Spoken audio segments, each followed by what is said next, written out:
Saúde e você. Oferecimento Unimed João Pessoa. Cuidar de você, esse é o plano.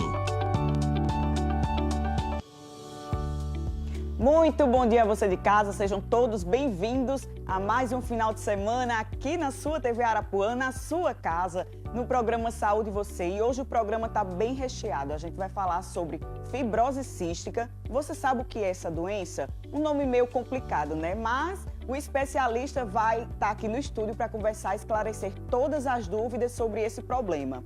E no mês de conscientização do câncer de mama, uma pesquisa do IBGE revelou que dados preocupantes, tá certo? Mais de 50% das mulheres do Nordeste não fizeram exames preventivos durante a pandemia. E mais, você se considera uma pessoa acumuladora? Nessa edição, vamos saber quando este simples ato de guardar as coisas em casa pode se tornar um grande problema. Sejam bem-vindos, o Saúde e Você está no ar.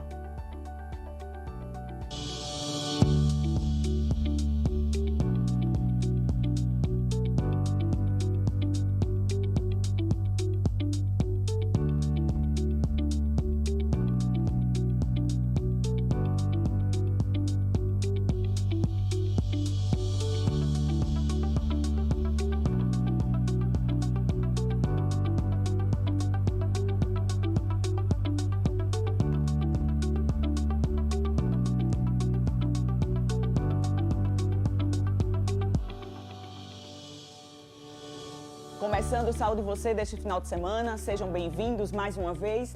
E olha, gente, uma pesquisa feita pelo IBGE, divulgada recentemente, revelou que um dado bem preocupante. Mais de 76% das mulheres da região Nordeste ficaram abaixo da média nacional em exames preventivos de câncer de colo de útero durante a pandemia que a gente ainda está vivendo.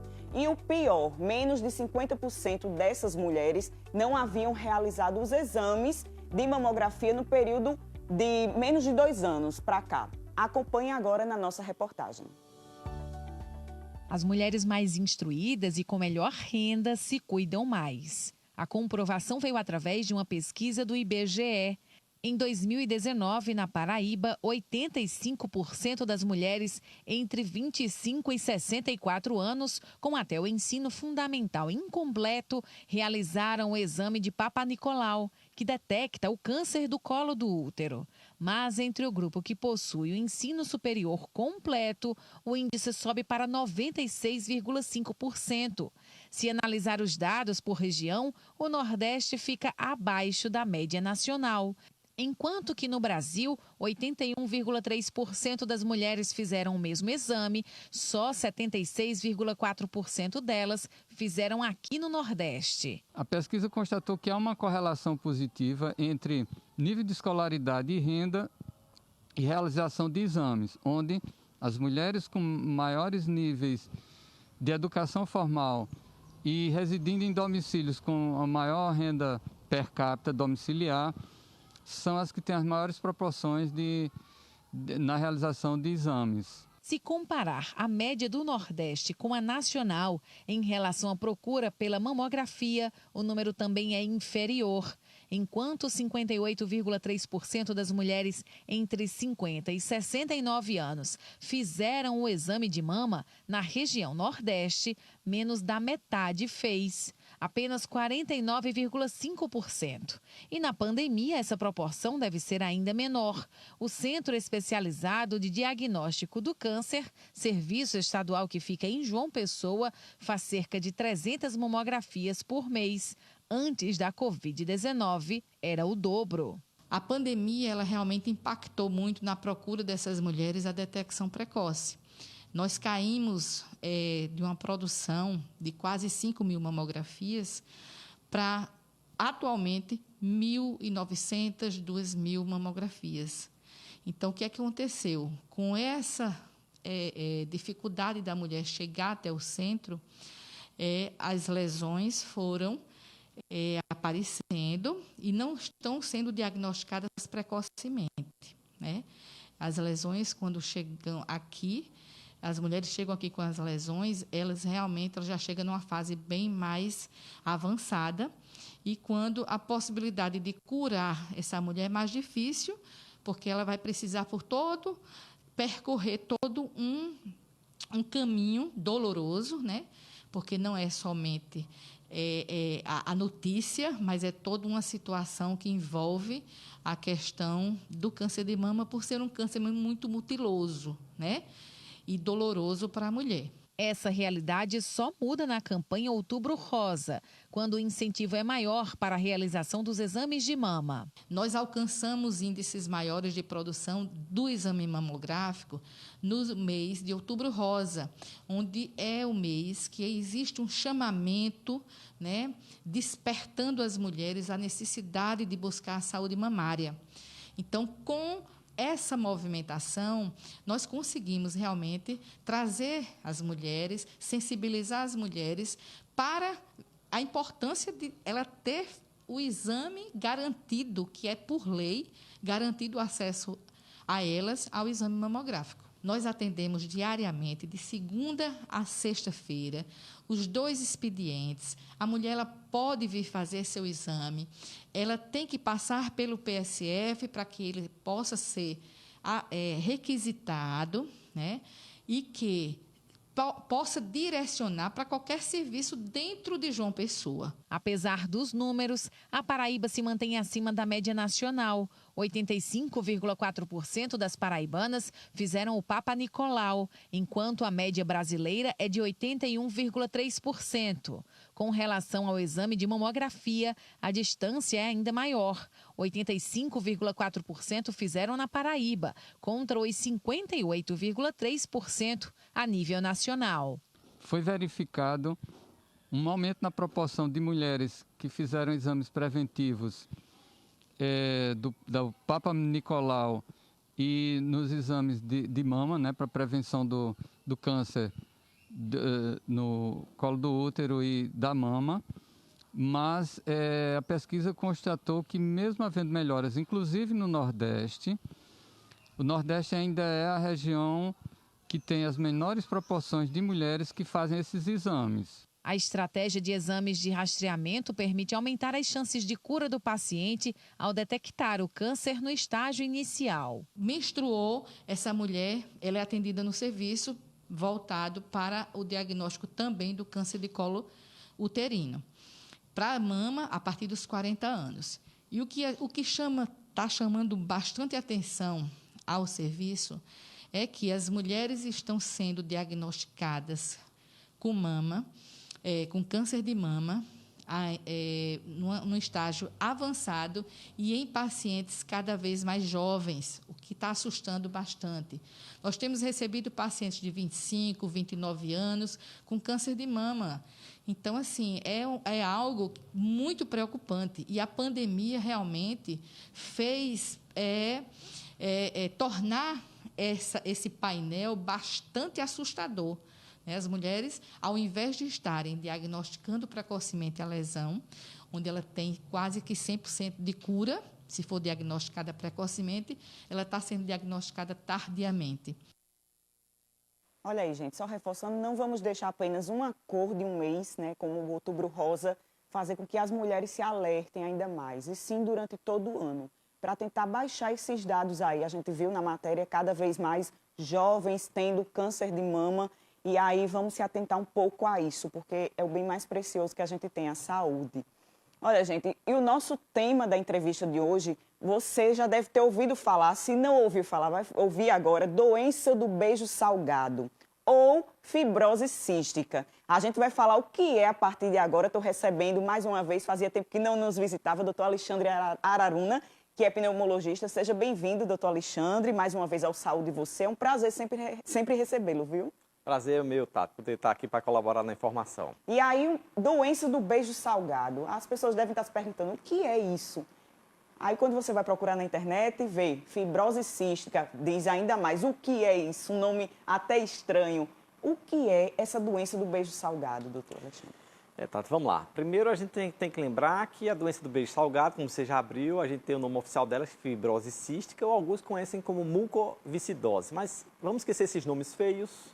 E vamos lembrar que o beijo salgado, traduzindo, é porque realmente, como a doença é uma doença genética, eu tenho que ter pai e mãe que que talvez não tenham expressos a doença, ou seja, eu tenho a genética guardada em mim, mas eu não jogo claramente isto como uma doença naquele organismo. Então, digamos, a genética, digamos, caladinha, dormindo, inocente. Mas digamos que o pai tem um pezinho da genética nele, na sua família, traz com a da mãe, e este casamento das duas, embora os dois não sejam portadores, a gente vai chamar, digamos, um pezinho de um pezinho do outro, soma-se, e naquele filho, em um deles talvez, vai ter o que a gente chama de fibrose cística, que é exatamente a doença em que, por ser genética, ela tem digamos, uma mudança na parede da célula, e essa mudança impede com que saiam alguns elementos dentro da célula. Isso, em especial, o sal. Né? O sal, que é o suor. Entendi. Daí, como você falou agora, a doença do beijo, porque é o local que a gente beija, tal, mas também o resto do corpo dessa criança, desse adulto jovem, talvez adulto mais com idade, ele vai ter o sal distribuído na sua pele. Daí a doença do beijo, que é mais conhecido por alguns de forma mais simples, né? No caso, por ser uma doença genética, ela pode ficar adormecida durante a vida toda e se descobrir com uma idade bem mais avançada? Exatamente. Como eu falei, como a gente sabe que tem que ter um pai ou uma mãe para gerar naquela criança, e a gente sabe que vai ter a fibrose cística, mas aí o que acontece também? A gente sabe que existe mais de 1.300 apresentações de fibrose cística. As mais clássicas, que a gente sabe que são mais graves, que a gente está acostumado a lembrar, talvez quem o conheceu por alguma proximidade, que às vezes é um fator complicador para as faixas mais criancinha, bebê, 10 anos, 15 anos, que a gente estava acostumado há 30 anos atrás em ouvir que essas crianças não passariam dessa faixa etária. Diferente de hoje, que eu chego até 40, 45, às vezes até mais. Isso é a forma mais grave. Mas existe, como eu falei, mais de 1.300 tipos de fibrose cística. Como o asmático. Não existe o asmático bem grave, cheio de sintomas, que usa medicação, que vai para pronto-socorro. Existe também o asmático bobinho, que quase até nega a doença. E do mesmo jeito já a fibrose cística, que às vezes ele passa pela vida todinha, é só um tossidor, tem uma tossezinha arrastada, incomodativa. Às vezes tem umas lesõezinhas inocentes no pulmão, que a gente vai chamar de bronquiectasias. E ele ganhou a forma leve, digamos assim, da fibrose cística. E daí, Tati, ele vai ter uma vida praticamente semelhante à da gente, com uma queixa ou com outra, e de repente a sua vida ele vai dizer, nem tenho esta doença, porque parcela das vezes ele nem vai buscar o diagnóstico e vai passar a vida toda sem o diagnóstico firmado. Então aí a importância, assim como para qualquer doença, de um diagnóstico preciso, não é, doutor Alexandre? Até porque ele pode ser confundido também pelos sintomas, alguns sintomas, com outros tipos de doenças. A questão de precocemente ser diagnosticado, melhor para um tratamento. Né? É essencial, veja bem, você bem colocou. Imagine que eu caia no usual, que é a fibrose cística, que ela é mais agressiva. E aí o telespectador vai lembrar, a mãe e o pai, né, que existe o famoso teste do pezinho, que é feito lá pelo 3º, 5º dia mais ou menos de nascimento da criança, né, tira aquela gotinha de sangue, que ele vai investigar outras doenças e ali dentro a doença do beijo, ou do beijo salgado, ou, por exemplo, a fibrose cística, que é o que a gente está falando aqui agora. E aí depois, mais ou menos até o final dos próximos 30 dias, ele vai fazer o novo teste exatamente para confirmar. Ou seja, para que serve? Para você detectar logo, numa população geral, quem serão os portadores da doença e que vão precisar de um tratamento, como você bem colocou, que quanto mais cedo, melhor, mais adequado. Claro que quando a gente também faz esse teste, Tati, imagine aí que a própria gestação já tem algumas coisas que possam estar sugerindo alguma coisa diferente. A obstetra que está acompanhando a sua mamãe do bebê que vai nascer, ela já percebe algumas coisinhas no parto diferente, né? E já ali, conjugando com esse exame, e depois talvez ir confirmando com outro exame, que é o teste do suor, que vai exatamente atrás do sal, que é percebido na pele, que vai coletar o sal para confirmar esse diagnóstico. Aí ele vai tentar já diagnosticar naquele momento ainda de 30 dias, 60 dias de nascimento, para dar o devido suporte a um tratamento imediato. Para que essa criança, diferente de 30 anos atrás, que tinha mais ou menos a expectativa de 15 anos de vida, ele chegue ao como hoje a gente tem, mais ou menos 40, 45 anos de vida em termos gerais. E aí, a questão dos sintomas em si. A gente falou a importância do diagnóstico preciso para um possível melhor tratamento.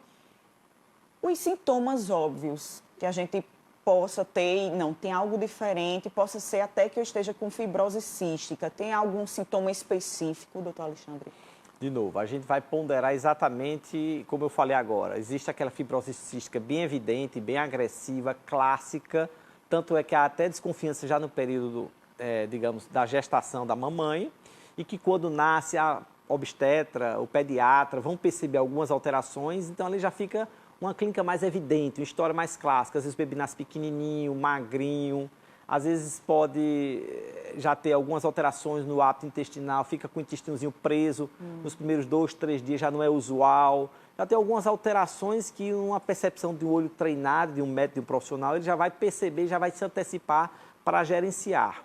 Em sendo esta a representação, ou seja, mais evidente de fibrose cística, a gente sabe que este padrão em que tende, digamos assim, a obstruir a saída da célula, então entope, digamos assim, de forma grosseiramente falando, as células aí de pulmão, em especial, mas também outros órgãos que são clássicos também, do intestino, alterações no intestino, no pâncreas, que é um órgão que é responsável por produção de hormônios, mas também por liberação de enzimas, ou seja, aquelas substâncias que a gente tem que libera no sangue para destruir a comida e aquela comida tornar-se vitamina e o organismo, digamos, absorver e ganhar o que a gente precisa para o nosso dia a dia de vida.